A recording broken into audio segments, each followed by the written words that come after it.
Assalamualaikum warahmatullahi wabarakatuh. Waalaikumsalam warahmatullahi wabarakatuh.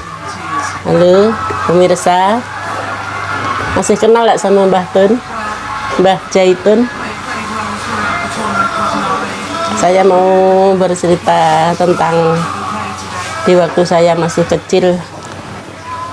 Silakan Mbah, seluas-luasnya, selapang-lapangnya. Ini untuk masukan bagi penonton saya, inspirasi dari kecil sampai Mbah Tun tumbuh menjadi dewasa dan saat ini menjadi tua, punya anak cucu. Di waktu itu saya masih kecil, saya tinggal di Jawa Timur.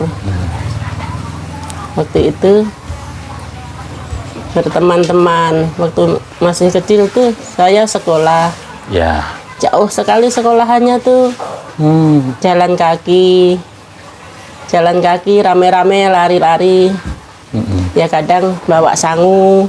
Itu SD apa SR Mbah? Sudah SD apa masih sekolah rakyat zaman dulu? Sekolah SD. Oh, sudah SD ya. SD ya. Kadang bawa sangu, kadang enggak ada bawa sangu.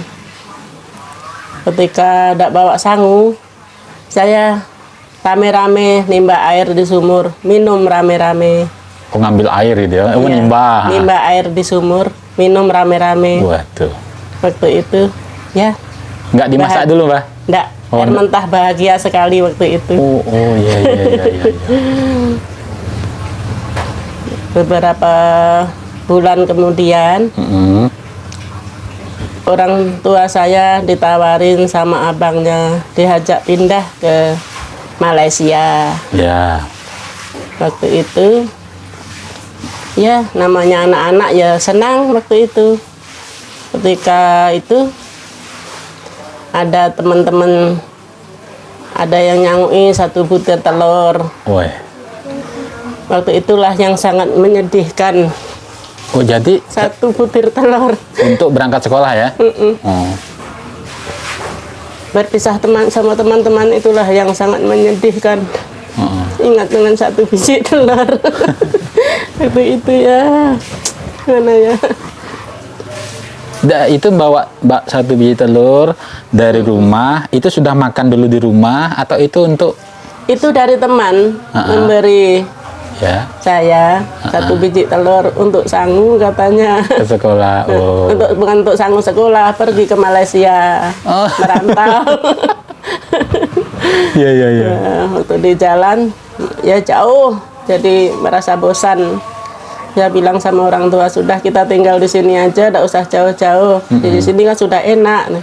Kata orang tua, itu bukan tempatnya. Yeah. Tempatnya masih jauh katanya gitu. Ya, terus sampai ke Tanjung Pinang ke Tanjung Balai.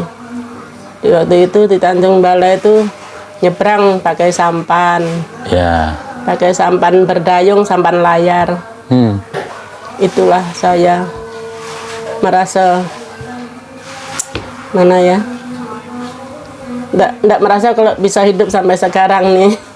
Itu 1 sampan berapa orang tuh, Bu? Mbah? Kurang lebih 6-7 orang. 7 orang. Ya. Tuh. 7 orang. Sudah sampai sana.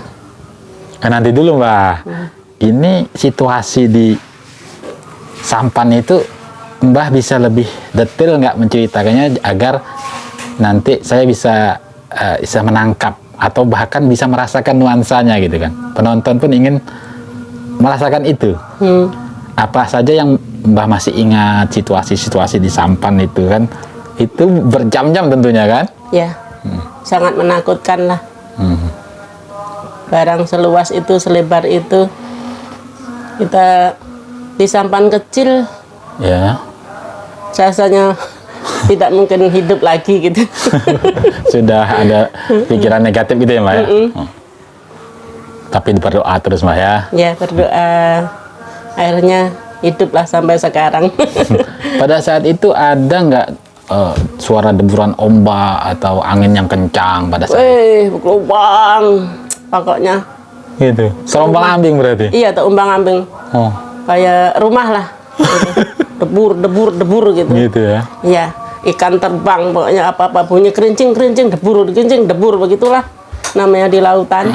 Ya. Kira-kira itu terjadi pada tahun berapa atau berapa tahun yang lalu? Tahun sekitar 675 ya. 75. Ya, Jadi nyebrang ke Malaysia itu nggak pakai pasportan ya? enggak. Oh, rada istilah itu lewat jalan tikus gitu ya? Iya. Yang di sana siapa Mbak di Malaysia? Nenek Ada nenek ya? nenek saya di Malaysia. Nah. Orang tua tuh kan di Jawa. Ya. Jadi saudara orang tua tuh 6 orang di sana Ya. di Malaysia. Nah, menurut Mbah Tun, pada saat itu Mbah Tun kan merasakan hidup di Jawa. Tahulah keadaan Jawa ya, paling tidak sekitar kampung, kecamatan. Waktu itu masih kecil ya. Pada saat itu Mbah Tun berpikiran maju mana Indonesia dengan Malaysia pada saat itu? Pada saat itu ya maju Malaysia. Oh, berpikirnya ya? Ya. Soalnya di Jawa dulu belum ada TV. Ya. Motor masih jarang-jarang. Sedangkan di Malaysia setiap rumah sudah punya TV. Punya motor. Ada juga yang punya mobil gitu. Tapi sekarang Malaysia mulai ada sedikit rasa iri dengan Indonesia. Mereka mulai melirik kemajuan Indonesia di era kepemimpinan Jokowi ini. Ya. Bahkan ada menurut data Malaysia punya hutang dengan Republik Indonesia dalam jumlah yang sangat besar, Mbak. Jadi triliunan, ribuan triliun tanpa kita mengerti gitu kan. Ya, nampaknya Indonesia akan menjadi istilahnya itu sesuatu yang negara yang lebih besar lagi gitu. Amin. Mudah-mudahan. Mereka kalau dulu kan di era-era zaman dahulu mereka mendatangkan guru dari Indonesia gitu kan. Tapi setelah mereka lebih maju, yang mereka datangkan adalah tenaga kerja.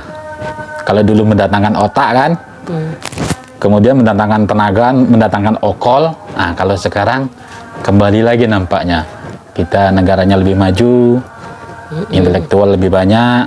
Ya, kita harapkan seperti itu. Berapa hari Mbah di Malaysia? Berapa bulan? 4 bulan. Oh, 4 bulan. Iya. Sempat kemana-mana itu? Iya. Sampai saya tersesat di sana itu. Tersesat. Ketika itu ke rumah abang orang tua tuh pulang sendiri. Ketika itu tersesat. Hebatnya di laut nggak tersesat, di daratan malah tersesat Mbah ya? Iya, naik sepeda waktu itu. Sendirian pulang. Orang baru. Sama Tersesat. teman ya? Sama teman Malaysia?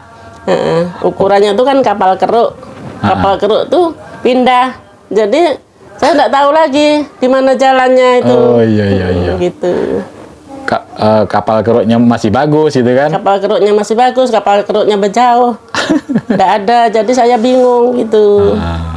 Sampai saya tanya-tanya sama orang itu, kampung itu, di mana rumah Pak D saya ya?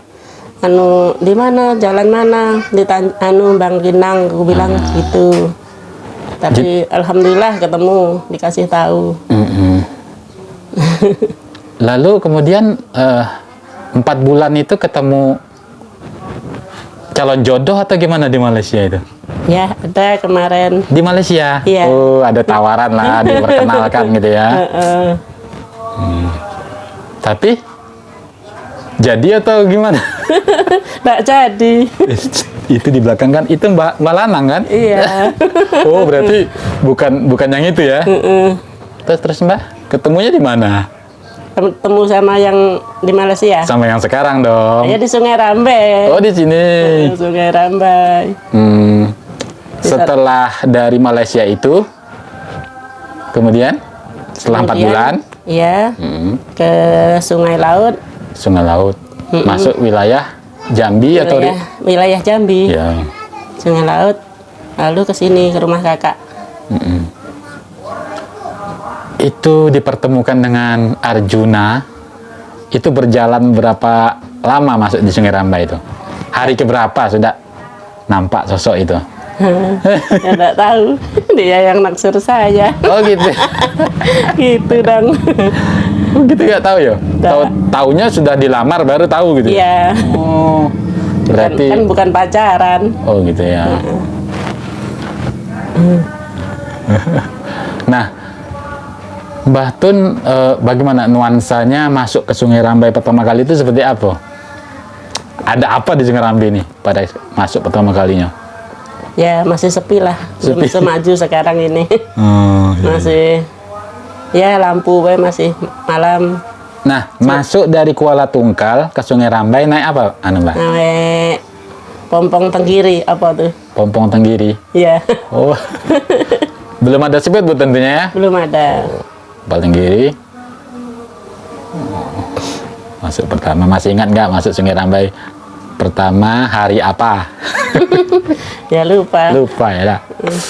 Sudah lama. Sampai ke Sungai Rambai, akhirnya ketemu dengan mbahnya di desa Sungai Rambai. Itu mbahnya lagi asik betul nampaknya nonton pertandingan ya. Suatu hari nanti saya pengenlah ngobrol sama mbahnya. Namanya siapa mbahnya?